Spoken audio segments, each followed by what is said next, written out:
Well, I wonder if you can tell what we're going to do today. We have a whole bunch of strawberries here. We're going to cut those up and we're going to put them in the freeze dryer and see how those work. I know they've worked pretty good in the past, but we're going to try them and we're going to slice them up and put them in there. We'll see how that goes. We may even take some where we blend it up and make it into a strawberry powder you can mix in with other stuff. So let's start with, we're going to do the sliced ones first.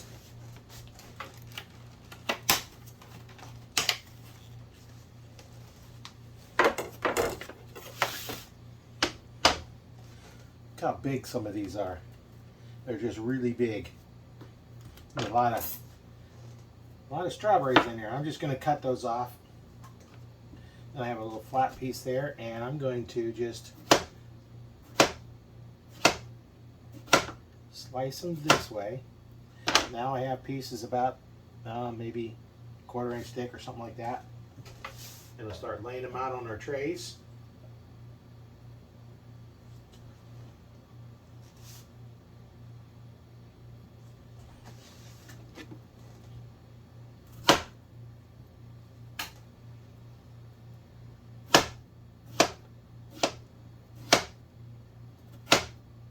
The key is making them all about the same thickness.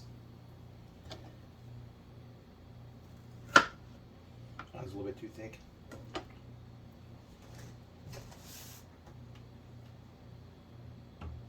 Hard to beat fresh strawberries, isn't it?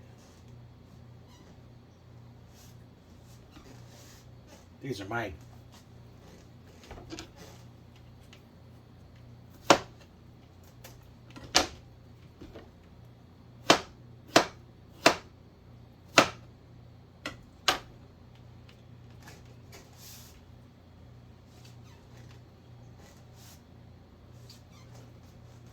Well,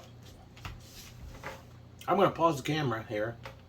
You don't need to watch me cut all these up. I'll cut these up and I'll come back. Well, we're back. I went through the first container and it filled up. As if you can see over here, right over here, we have about a tray and a half. Right here, we got a full tray plus about, well, a little bit more than a half tray right there. We got 2 more trays. So one more of those, I'll do a real good job of filling most of this up. So I'm probably going to use about half of another one. One of these I think might be a little bit short because I was eating some earlier.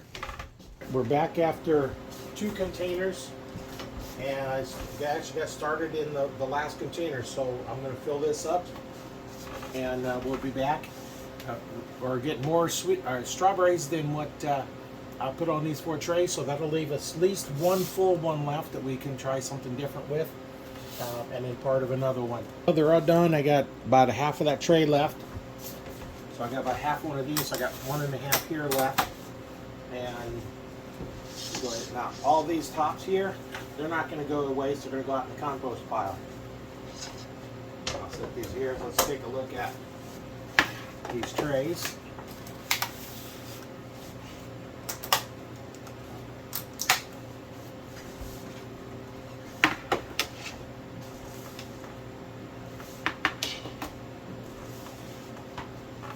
A little bit better view of them here.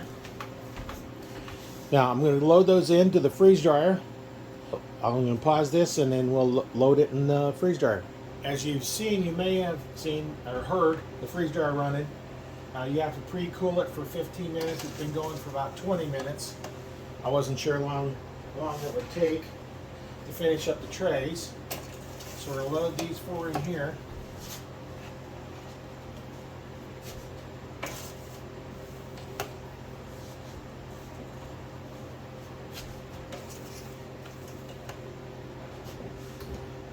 So far it's been working good after upgrading the software to version I think 24. But now we have the drain is closed. We have them all loaded in here. This is locked down. We're going to hit continue and it's now freezing. So we'll wait and we'll see how it turn out after they get done freezing. The strawberries are done. Let's open them up and check them out. Look pretty good here. We're gonna, oh, they feel nice and dry. They break real nice and real strong strawberry flavor. Let me try one of these thin ones. I might need to go No, I think they're all right.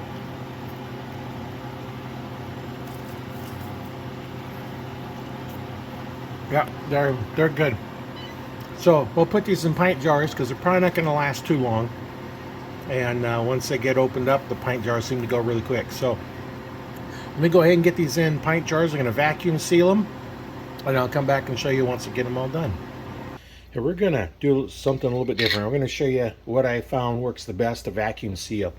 So you're going to take a wet towel and run around the rim, get that wet.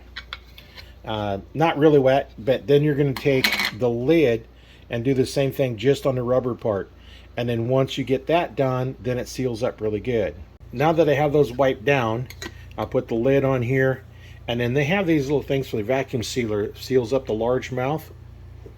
So you just put that on here. They also have them for your small mouth jars. That works nice because you can reseal them. And then you're just going to use the accessory port here and plug this in.